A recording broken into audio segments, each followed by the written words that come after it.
2019's Atlantic hurricane season was a busy one, and AccuWeather forecasters are anticipating another active season for 2020. The season officially starts June 1st and runs until November 30th. In that time, AccuWeather forecasters are predicting there will be 14 to 20 named storms, 7 to 11 of which will become hurricanes. 4 to 6 of those are predicted to become major hurricanes. It's going to be above normal season. We normally have 12 storms, 6 hurricanes, and roughly around 3 major hurricanes. The 2019 season marked the 4th consecutive year of above-average seasons in the basin and was tied with 1969 for the 4th most active hurricane season on record. There were 18 named storms, 6 of which were hurricanes.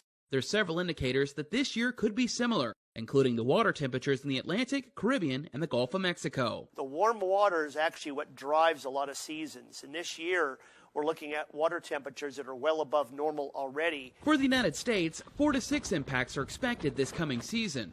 This again could be a direct hit or a storm skirting the coast but still causing major impacts. Hurricane season may still be a few weeks away, but Kotlowski says now is the time to start getting ready. Review your hurricane plan. If you don't have one, please get a hurricane plan in place now. Now's the time to be thinking about this because hurricane season is coming up pretty soon. Reporting for AccuWeather, I'm Lincoln Riddle.